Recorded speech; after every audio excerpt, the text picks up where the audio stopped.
Hello, everyone. It is Monday, and we are back for another episode of Where's Your Heart, where we are championing vulnerability as a core human strength. Hello, Royce. Hello, Teresa. Did you notice I didn't panic? Are you doing the voice this week? You finally stopped asking me that question. Yeah, I'm so proud of you. I slipped up. That's all that really happened. I'll remember to ask again next week. Yeah, I bet you will. Yeah. So, how was this week for you? I mean, why even answer that? You know? Like, all right, so we found fucking murder guilty. Yay, that's good. Meantime, cops got another six people of color. What?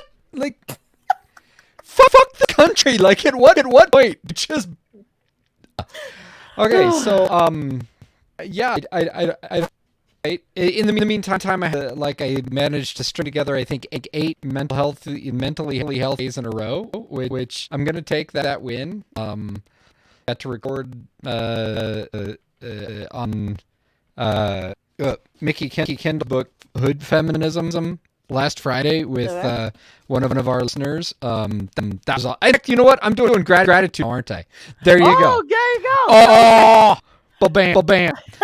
So Nicola and I got to chat about that book, and it was really yeah. I'm really yeah. I don't know that there's many listeners for that podcast, but it sure is fun to just like know that I'm going to have an amazing book that I have to read and an accountability to read it with and for, and then an incredible conversation about it. So it's yeah. So for those those of you who aren't tuned into that thing, The Great White Male, check that thing out. This is actually one that I'd be using for if I was going to do consulting again. I think this guy would be one of the 2 or 3 books I would have read over time, because it just she does such a solid job of taking on the bullshit and encompassing look at the entirety of the problem. But that's also why it's overwhelming and fucked up. So there you go. It's fun. Man, I need to What's your gratitude? I need to do more reading. Every time you like come up with a new book, I'm like, damn, I ain't read nothing in like ever. Yeah. Well, actually, that's not true. So I started thinking about a new project I wanted to work on. Yes. So as a child, there was a book that I read when I was little called Miss Nelson is Missing. I don't know if a lot of people know this book, but it was one of the it was kind of scary to me as a kid, but the whole premise is it's about a school teacher whose class is completely out of control, and one day she doesn't show up to class. Kids are wondering where she went.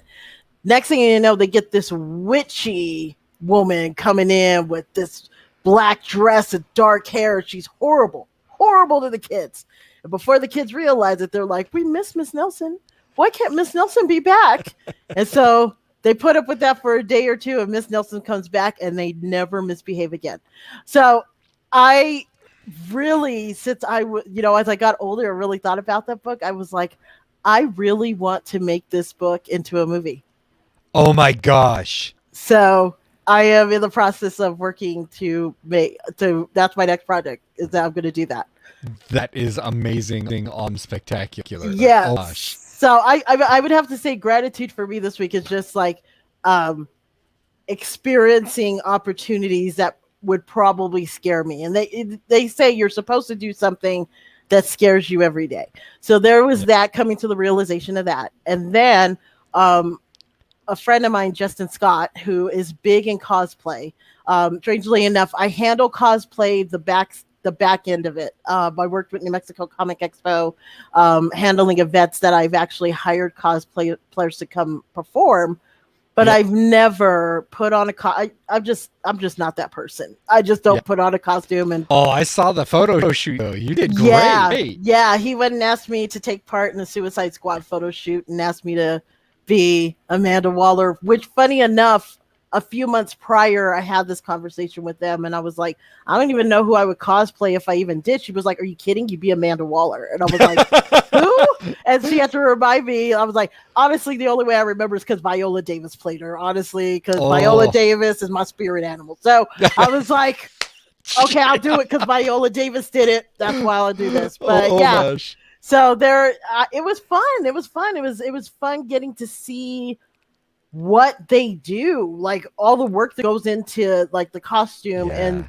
building that character, and just the guy that I worked with that played the Joker, Billy Bakes. Like I'm kind of glad that I didn't get to do a lot of shots with him, because like he's not Billy on set. Like when he walks in, he's the Joker. Like he's already there. He's already there. And I'm just like, I'm already nervous enough just putting on this costume and trying to like, no, I don't want around that fuck. I don't need this.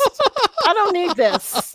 But I had a great time. It was it's kind of building on what I saw. It was a meme that came across talking about how people will say how they, used to do art or they used to dance when they were younger, but they don't do it anymore because they got older. And it's just like, no, it's not that. You just forgotten to take time to do it. No one ever forgets when you have that art. You have a talent, you have a skill, you have that art. It doesn't go away. You just need to, give it time. Give it time to rust off a little bit. Exactly. So that's what this was. It was like, I realized that I need to be more of a kid. I need to have more fun. I need to let loose a little bit more. And Lisa, that's for not reading books. Because that's not your, like, this is what you need to be doing right now. You need to be working on a movie that's fucking smack imposter syndrome bullshit in your head right out of the fucking park says, no, this is who you are. But see, I need to read these books because I've got a time of white boy to wake up for.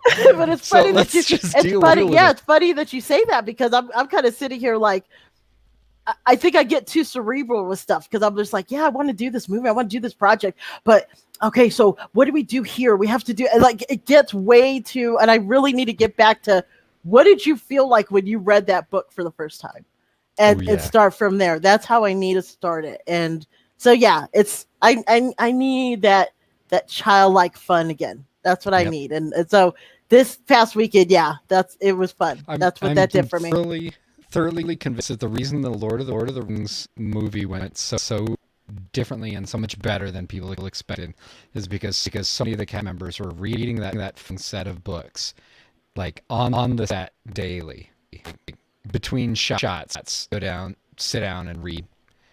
Like, it's not the same thing, but it brings them what they love about the world and why they want to be in it. You know, because it's a lot of work. Yeah, so, exactly. Yeah. And the other thing I'm grateful for, so these are the last names of our subscribers. If you have not heard, we did reach 100 subscribers. So happy. So happy. Where's I gotta you know what? I gotta get that mic. I gotta get that set, the board. We should have applause there. Yeah. Like, to do that. The clapping. Yeah, we need to do that. So I was really excited. So yes, starting tonight, because I just realized I haven't updated it yet. But starting tonight, you can find Where's Your Heart on YouTube when you type in youtube.com/Where's Your Heart Live. That will be our official website, so people won't be like, I can't find you. I can't find you. So really excited about that. Extremely excited. Yes. So keep sharing with your friends. We definitely want to build. We didn't want, like, it's great. We reached 100. I don't want to stop there. I want people to know about the show. Yeah. So let's just keep growing. But I was really excited. To find that out. So we are going to start with this week's topic. Are we though? Yes, we are. And it's funny enough. I was actually in a press conference today with the cast of Poise. That's so funny. Live. I'm so glad we do this live. This is the best part about live work. Pose, the cast of Pose. Okay. I was like, that's right. Worst part is sitting here and I'm like, I don't know what you're talking about. I can't even like help you on this one. So Ryan Murphy, who I swear just like, there's no way that this man sits for long. Like he's always coming up with something new. So Ryan Murphy, who created Glee, American Horror Story, and this show, he just keeps coming out with amazing content. But Pose was different from anything else in the sense that the cast is they're either gay, lesbian, bisexual, transgender, but it has the largest transgender cast that has ever been had on any television show. Oh, thank God. Yeah. And not only transgender, but like Black and Latino transgender. Like it's like people of color. Oh. So it was a big thing coming out, and they're on their third and final season.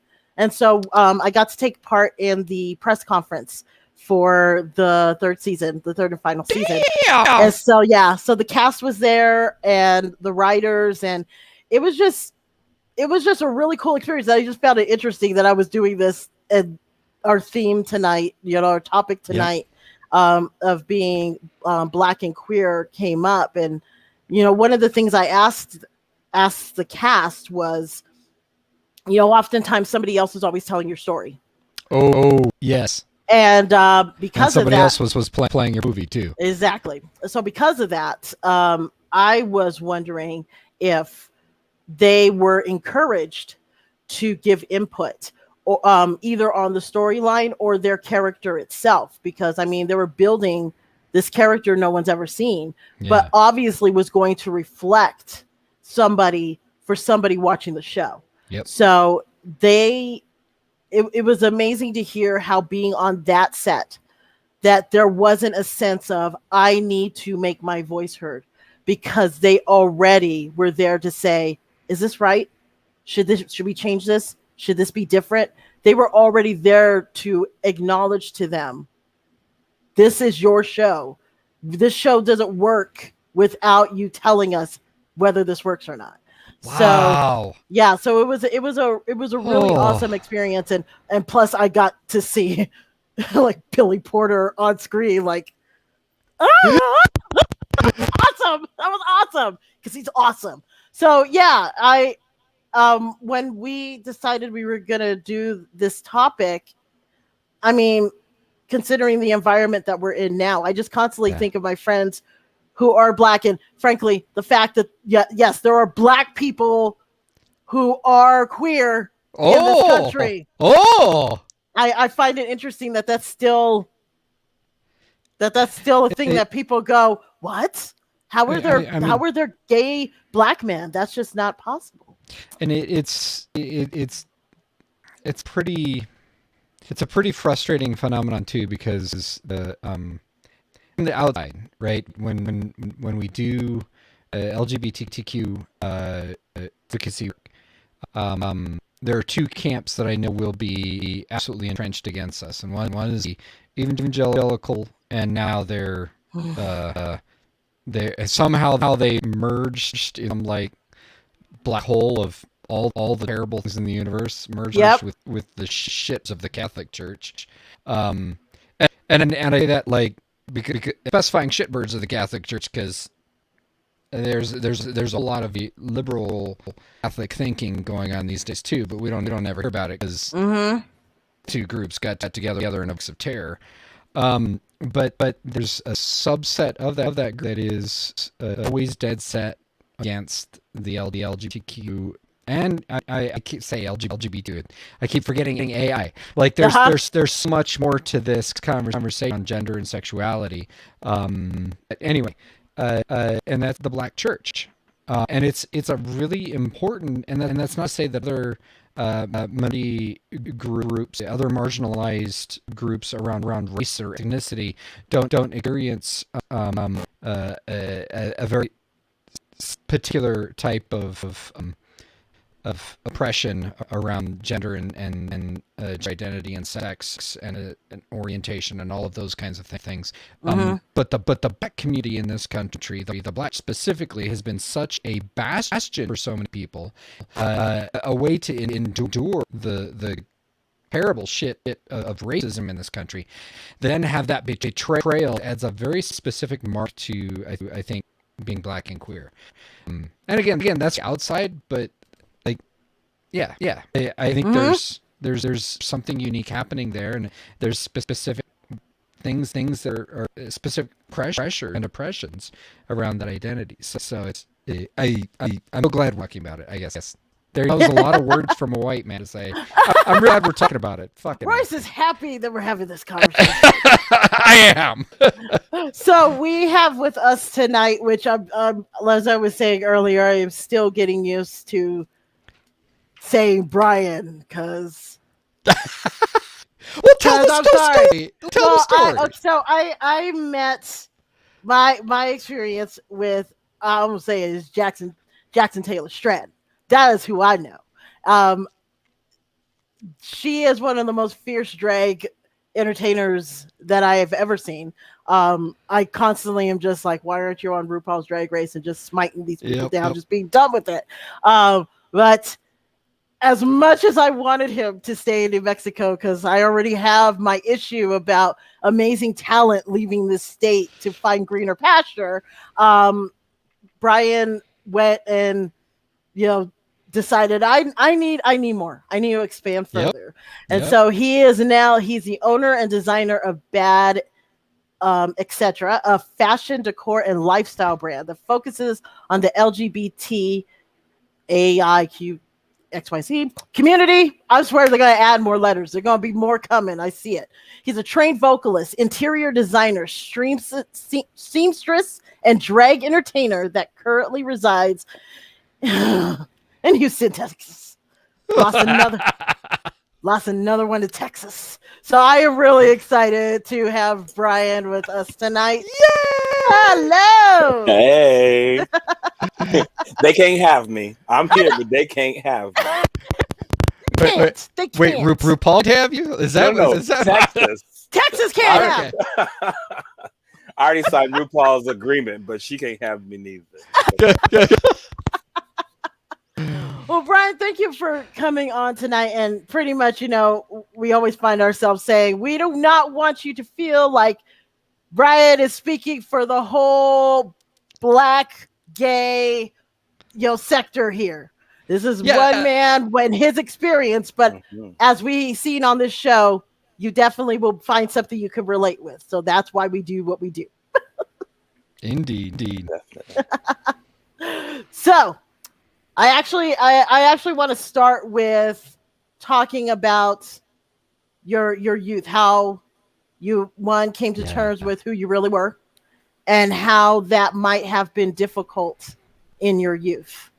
Yeah, I mean, it's just going back to the black church. I was raised in church. My parents both, well, mostly my mom first and then my dad, but we were a family who went to church every Sunday, every Wednesday. And I've never been one to, I guess, hide. Like, I was a very effeminate boy. There was no hiding it, I never felt like coming out people have their coming out stories, and I've never had one because I've always been the same person, Yeah. And I think my problem too with that, it was in the black church, they see your gifts and your talents and your abilities, but they don't recognize who you are as a person. They kind of put that to the back. And that was the thing that I dealt with. I was in church. I literally lived in church basically until I was 23. Yeah. 23. I can't even, because he's only 25. I'm saying, oh and it took just having good people in my life who were queer, who were gay, and saying like, hey, let's go hang out, because I never had that before. I never experienced it before. So it was something just new to me. So you mentioned something that, like, your list of the church valued about was like a list of capitalists, like crinkle skills. Like Like this is where capitalist just goes over, and the who you are like that normally like that's what we turn church for supposedly, but like it to me speaks to bastardization of a lot of church movements in this country, and it's like thorough corruption because capitalist and empire thinking. Really? We're only going to value this brilliant human of the skills, the talents, what they produce. Let's be real fucking clear. That entire conversation that just happened is all capitalist language. Sorry, Bala. You know this already. But that's how that works. I'm not surprised to hear him say that. No, I'm not. But it was just this shit. Like, boom. Okay, well, let's just point out what's going on here. So you're saying you were in the church until you were 23. So what? And you. So who is that person that you saw that you were just like, this is who I need to be? Like like you saw them and you were like, I want this. I want that you saw as that, I guess, role model or. I mean, I don't think there was one person in particular. It was just because in that, what was that? That was 2002, give or take, and social media still wasn't a huge thing yet. I think we had a little bit of MySpace and, getting to know people. And I was in college at the time, so that was a huge thing. I was studying opera. I was studying vocal performance in college. So where were you doing this?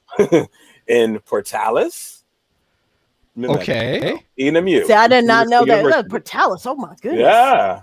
All right, we gotta talk. That was my Anyway, blah blah blah. I'm professional for a while. And yes, I love this. You're fabulous. Already in love with you. All right, let's go. Sorry, just intersections or. But no, just being too exposed to that because, like, I believe it's a thing that there are lots of musicians in the church who are gay. Who either hide that or they're married or, whatever. And there were people who told me that I would meet, Brian, if you choose to go to that lifestyle, that's it. Like, there's no coming back. Like, are you comfortable with what you have or do you want to go live, your queer life? And for me, that was like being, 18, 19, I was like, what? I have to choose now again who I want to be, who I'm supposed to be. And so that kind of pushed me out a little bit to say, like, I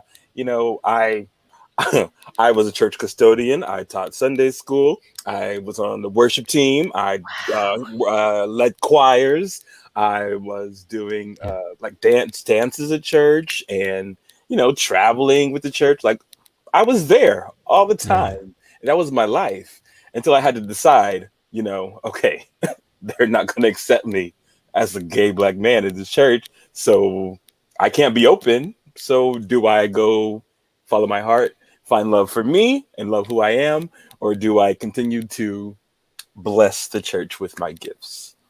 And that was a tough decision for me. And a brilliant way to phrase it.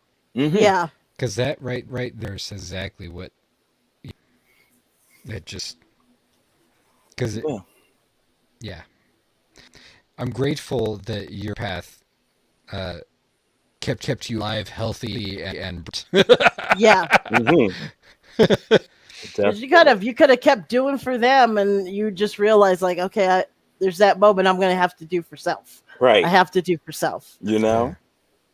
This whole I'm saving myself for marriage bit can only last so long. So let's talk about the fact that you were in New Mexico, because people already had a thoughts of, like, are there black people there? Right. So they already feel like there's like 6 black people in Albuquerque, and you're gay and black. So I mean, did you end up like going into bars and just, if you saw another black gay man, you were just like, oh my goodness, like you have to talk to him? It was kind of crazy.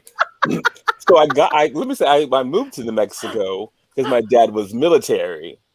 So that's why I ended up there, Okay. But I moved to Albuquerque on my own as an adult. Pretend to be adult.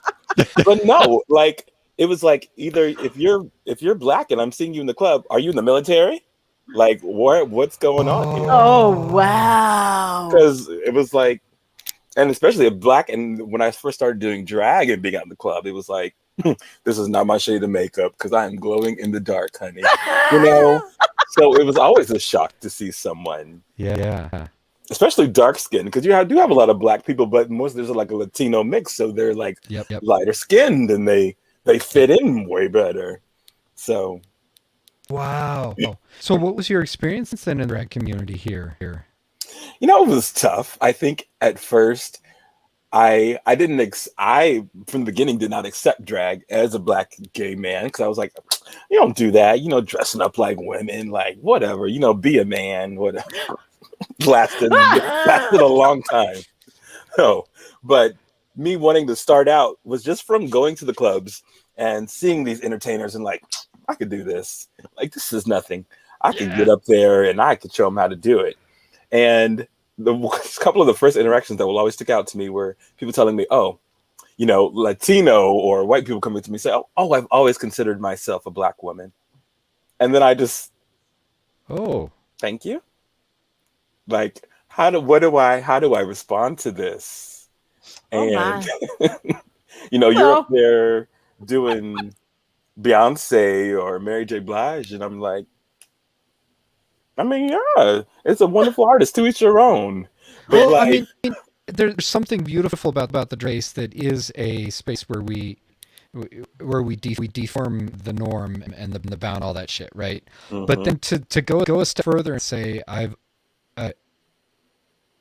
not even just like I resonate with the experience that I you know of women or anything, but okay, whoa, all right. What's that? Why is that fundamentally challenging compared to like, yeah, some folks who do drag are literally, it's the only time all week that they're themselves. You know what I mean? And not because they're transgender, but because performing this way, performing in the feminine or in female spaces and female coded ways, this is actually them, right? So what's different then fundamentally about somebody saying, I feel like I'm a black woman? Somebody like me saying that. I'm cringing just saying that because somebody's gonna pull that shit out. But go. It's like, what was that lady's name? I can't remember it, but I'm not gonna. Up in Washington, yeah. That she was like, I am a black woman, and she was wearing her makeup darker, and getting braids and stuff. I was like, girl, go for it. I don't know why you would want to be a black woman at this point in this age and time, but if that's you, like, live your truth, honey. Like, I was not raised around black people. Being in the military, it was always a mixture of people. Yeah. So whenever the first times I was around like large groups of black people, I was scared. And I was like, wait a minute, you're black, stupid. You know, like I had to learn that on my own.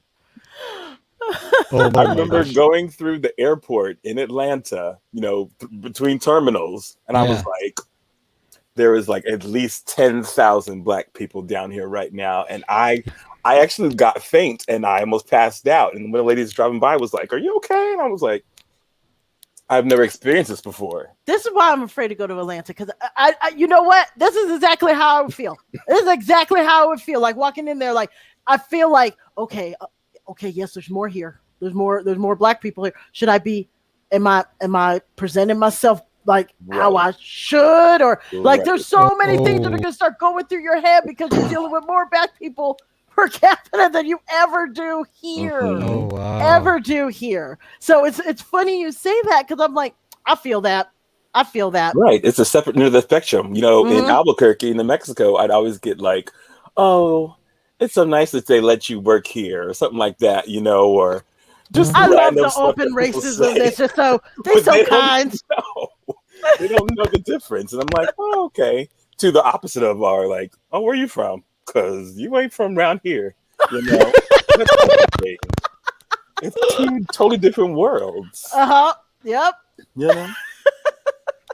Oh my gosh. So you got one? Yeah, I was actually going to ask. Since you This seems to be the one that I always think about, especially when it's a situation, especially you've been going to church since you were a little bitty and you made that choice. How do you handle religion at this point, or when it comes to worship? Like, how does that work now for you? I definitely feel like I have a spiritual relationship with God, whoever that may be. Religion definitely doesn't take a forefront in who I'm looking to, or who I am as a person. My parents are both Christian. They're both in church, and I respect them. When I go home, I go to church with my family. And I love it because that was me. I was the singer. I was a musician. And the music is just, it can take you to, where you need to be mentally, physically. But I don't necessarily subscribe to the whole thing of I need to be in this institution. I need to be living this certain way, because for the church to say, the Bible says everyone is sin, so nobody's perfect. I don't need pretending. I don't want to pretend. I want to be who I am. And luckily, my parents accept me. They love me. They always want me to come home and visit. And I think for me, that's the part that's kept, that connection with spirituality.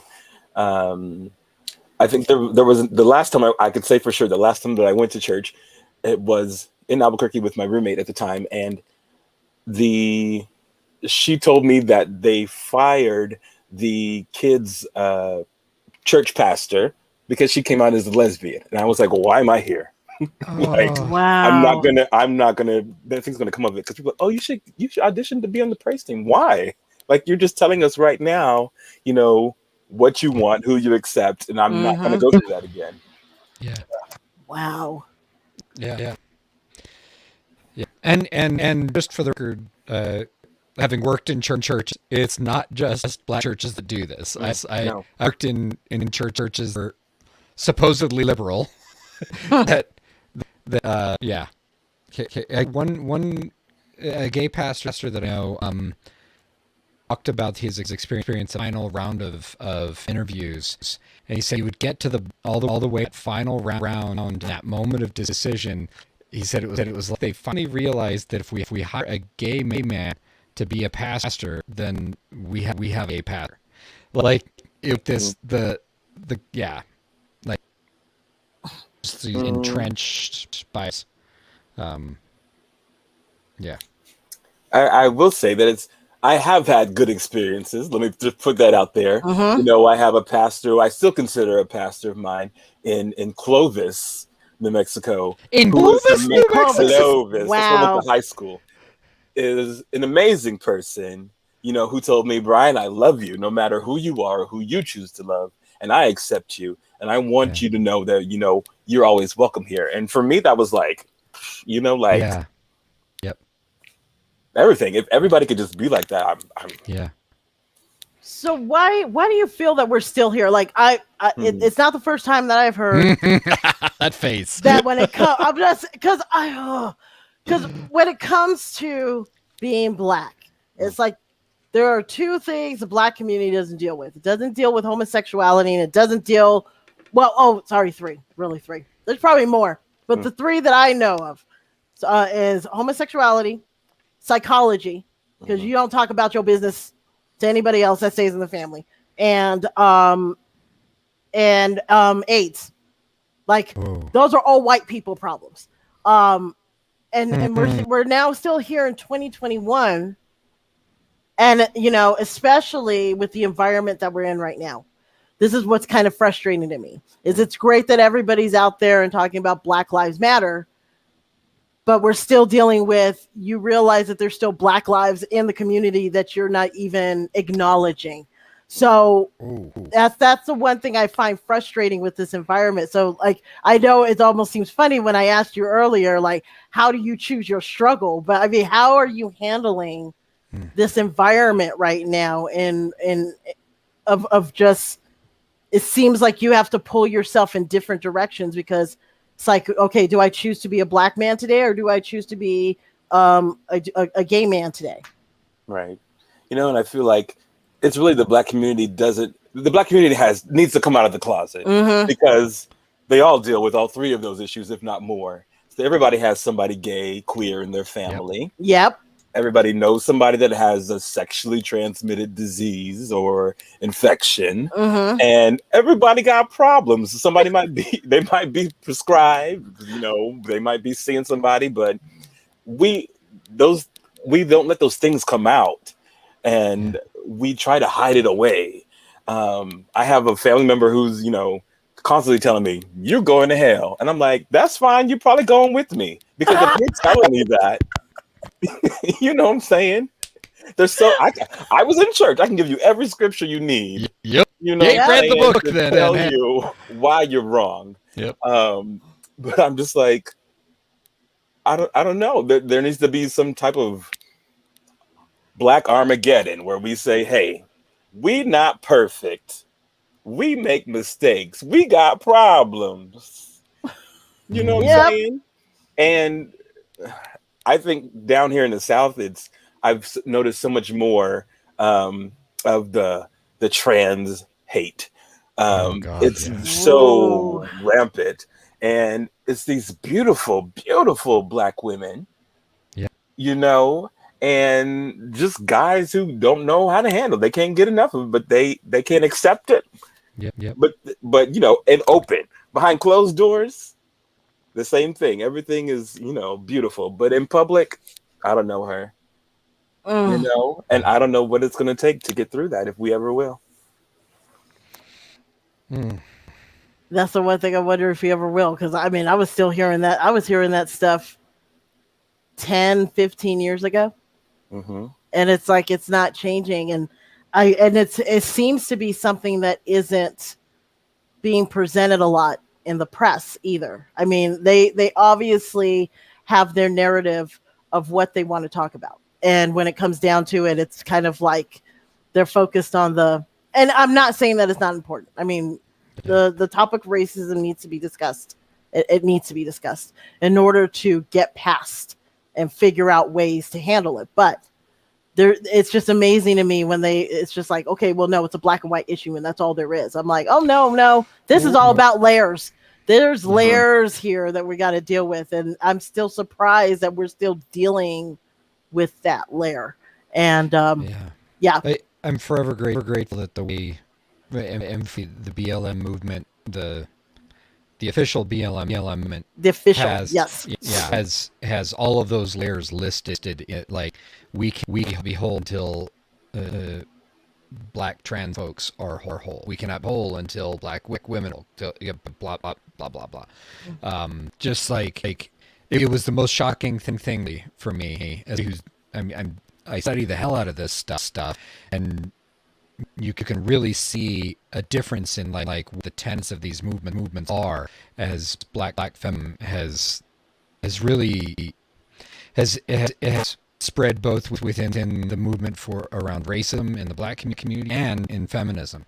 It's really having an act, and it's and that right there is it, because it's all of these little entities of my mind that have parsed out that you want to say no to this part of me. Each and every one of those has to be present, or else we can't say that Black lives. Just brilliant. I was so glad to see that. Yeah, it's definitely something that needs to be discussed more, especially when I see people talking so passionate about this community is all for one, and I was like, no, you ain't. No, you are not. You need to stop saying that, because there are so many people that are getting left behind right now because you won't even acknowledge, those who are being true to themselves.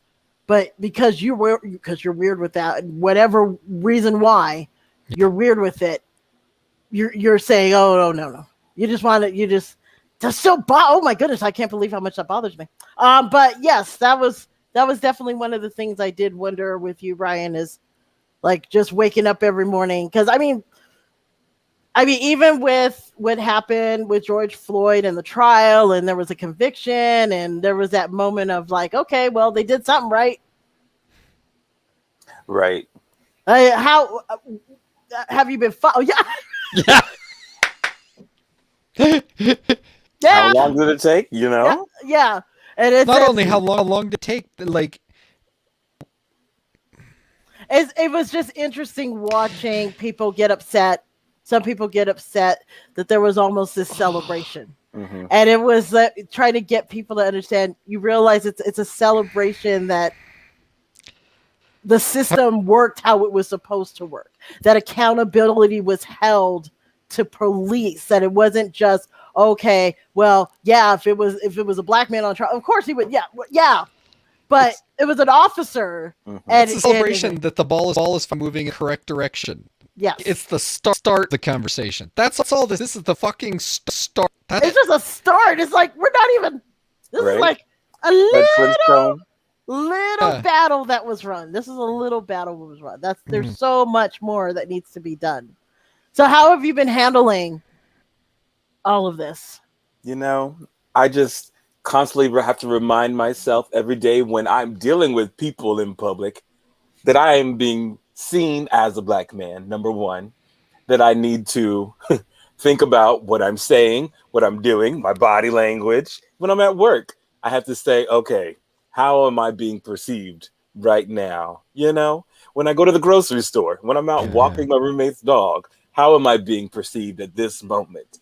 You know, do I look threatening? Do I look angry? Am I too gay right now? You know, it's constantly having to think about it all day long, to the fact where I don't even want to go out in public. Thank God for quarantine, you know, unless I have to go somewhere to do something that's important to my life. Yeah. It's so funny to hear you say that, because I mean, here in Albuquerque, there was almost a sense of like, if you didn't come out as Jackson Taylor Stratton, like nobody knew who you were. Who I was. Yeah, and it's a sense of like there was that freedom of feeling, yeah, I could do that, and it's like nothing. So this sense now that you don't have that. You don't have that drag. You gotta be just Brian going to the store and like, oh wait, Brian's black. It's like that moment when Beyonce, like when people realized she was black at the Super Bowl. Like she's like, what is this? This seems so militant. I don't think that's right. That's what. It's just yeah. Mm-hmm. She's been banking her entire career so she could do that. Like I'm pretty damn sure. Saving up. She's been saving up. The moment's coming. Bam! Finally. Just in case y'all didn't know. Okay. I can put some oil in my weave. Finally. I'm trying to tell you. Oh my gosh. Right. So what not talked about like today that we should be talking? Say again. Yeah. What have we not talked about today that we should be talking about on the top, like on the topic? I don't know. For me, it's hitting all the spots. You know, and I was grateful that you brought up Pose, because I feel like that is being a superhero, at least maybe a little bit for us, but maybe for the next generation when it's on reruns per se, it's going to be like, oh, wow, Mom and Dad was, you know, it was coming up back in the day. Because I feel like these days it's respected, but at the same time, when people are like, oh my God, I love that episode. I'm all, what did you love about it? That episode was so hateful. It was truthful. I understand you appreciated, but what did you love about it? Because for me, I've never watched an episode of that show and not cried. You know, I've never been like, oh, I want to watch it again. No, I don't want to watch it again. It was horrible. You know?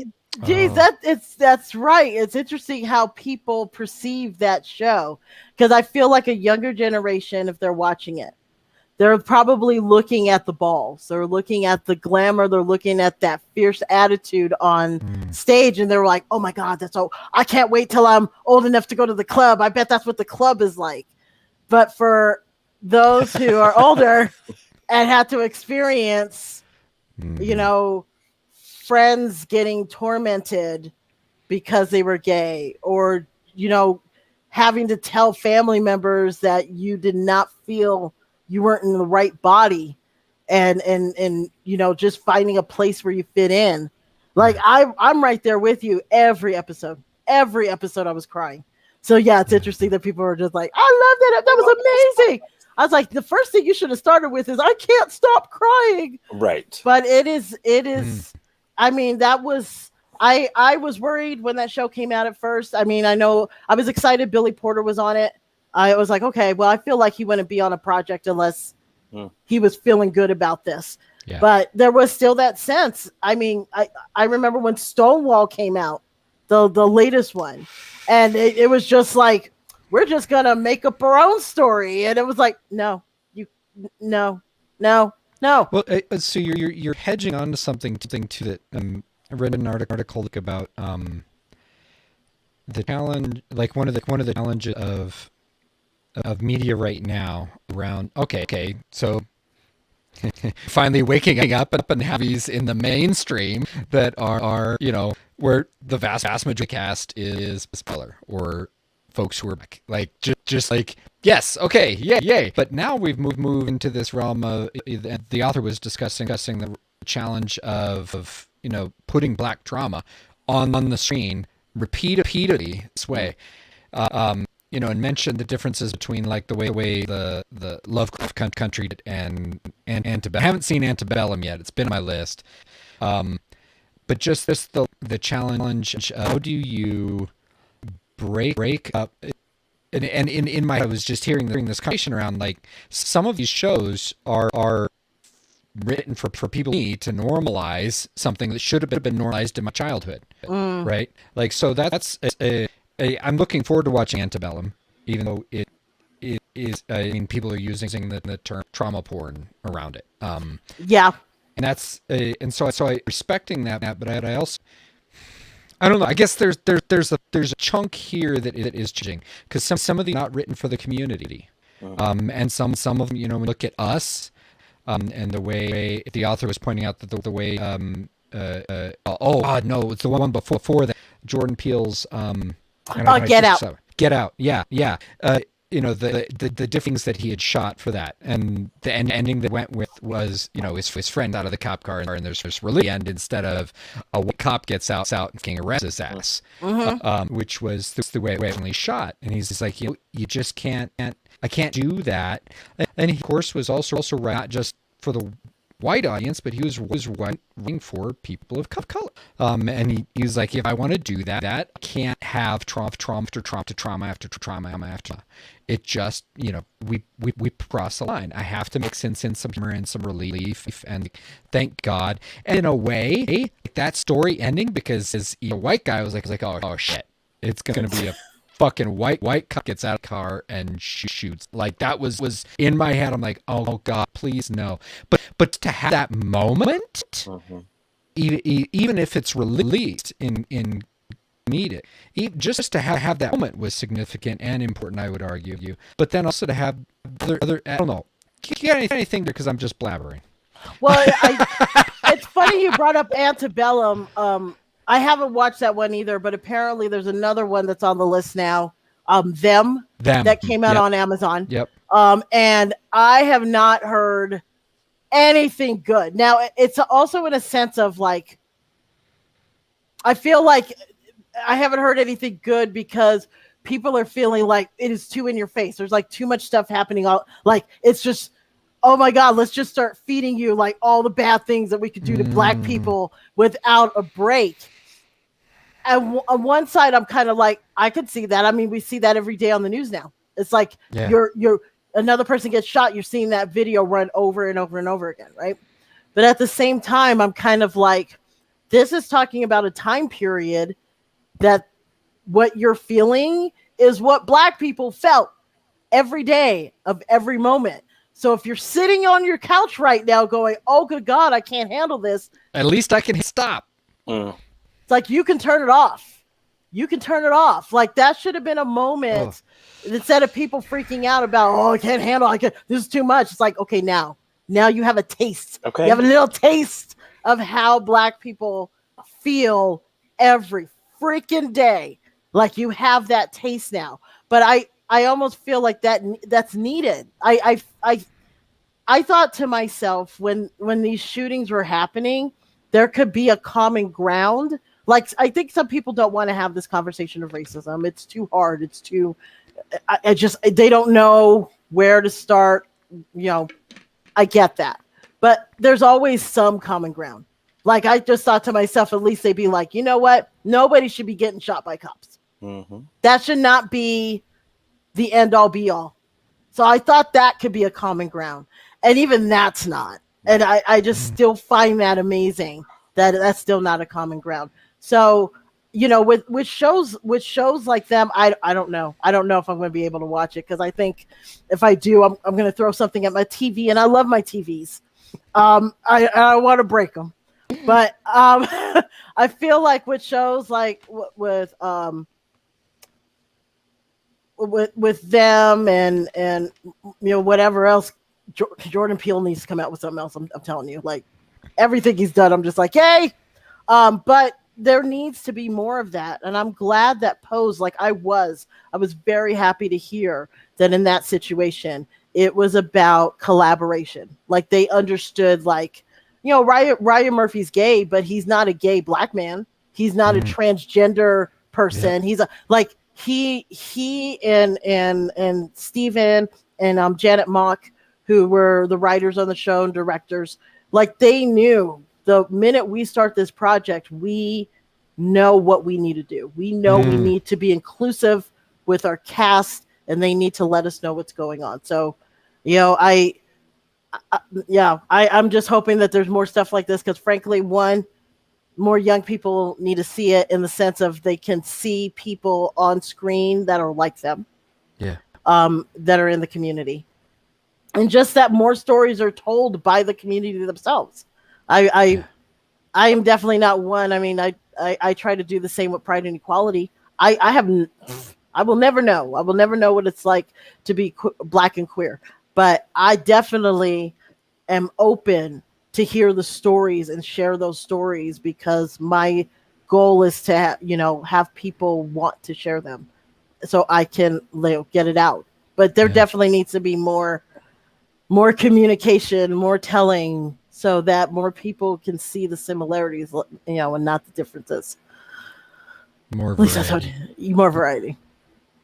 What you got, Brian? Hey, I'm in total agreement. Everybody just needs to be who they want to be, and if we allow everyone to be who they are and we be ourselves, then maybe that's the next step, That's how I'm feeling. Just accepting it, saying, hey, this person's crazy, and she might be a Karen, and that's who she wants to be today. You go, okay. Girl. Okay, I have to ask Ryan, being that you went from, stealing the stages here to essentially work in retail.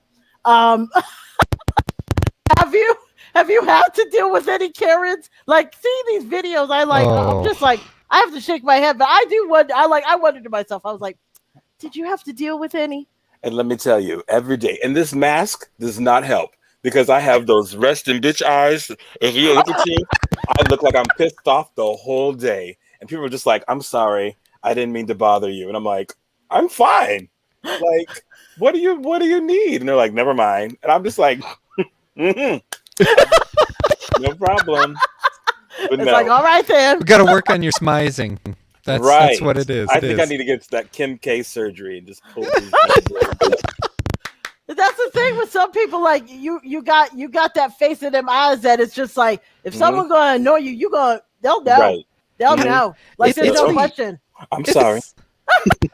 It's so weird, like, to think about my eyes and having to smile my eyes. Like that's what this last year has really taught me.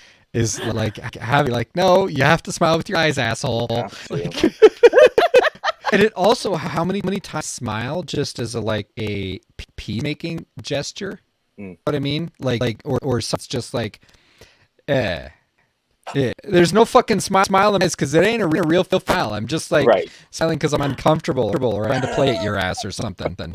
Like, oh, and there's Anthony saying, "Oh my God, X!" I love it. Oh my gosh, that's beautiful. It's really. All right, how do folks find bad, etc.? How do they? Currently, you can just still find me on Facebook at Brian Andre Sears or Jackson Taylor Stratton. They're both still there. I'm kind of working on getting some business stuff together and make myself more visible.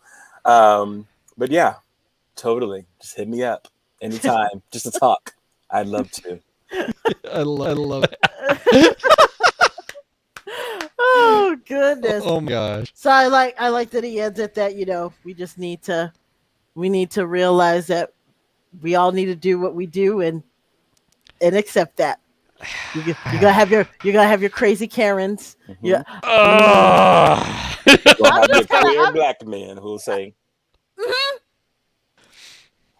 But I'm just saying, when you have them encounter, if you have a really bad one, just I call security now. Oh yeah.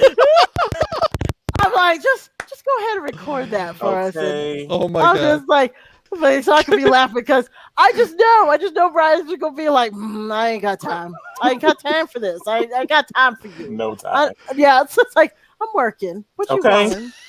You want to shop? Put your mask on. You can go shop, and then we're all good. Yes, you enjoy your shopping experience. Just put your mask on.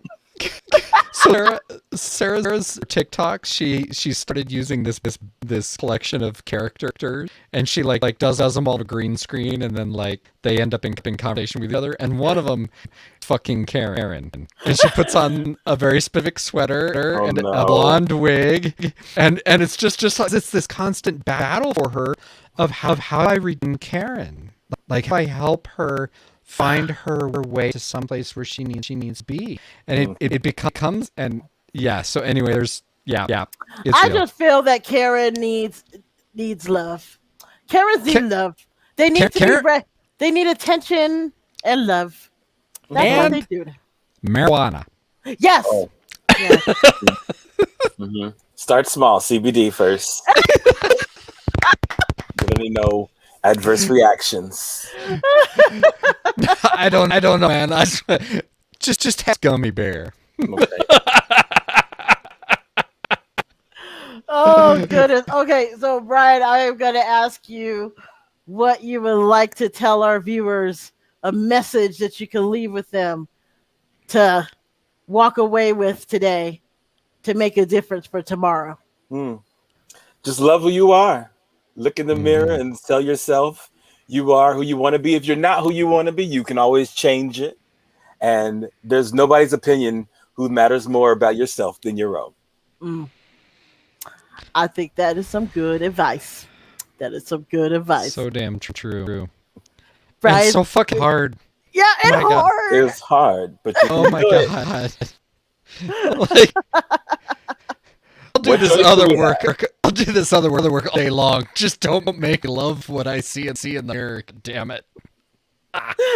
It's like, easier said than done. But it needs to be done. It needs to be done. True. You can do it. Yes.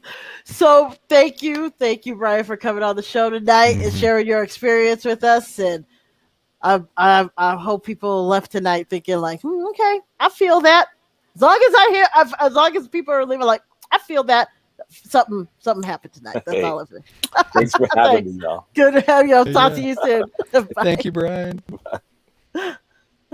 Oh, another week down. I'm just like, true. Goodness. I'm like, how many more to go? We have 3. We have 3 shows. 3 shows. Yep. 3 more shows to go, and then break. Telling you, it's needed. We need this break. And just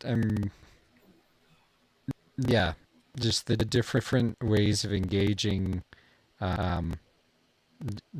Really grateful. Yes. Yeah.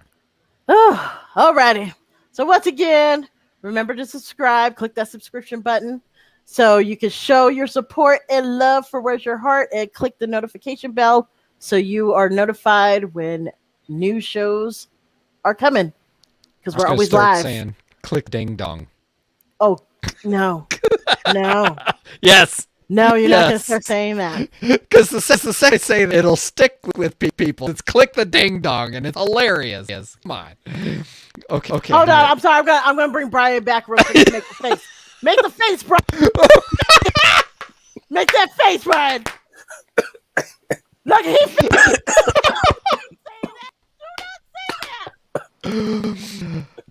Oh, I'm gonna say it now. My goodness. All right. Say goodnight, Royce and Brian. Good night, Royce and Brian. See you next week.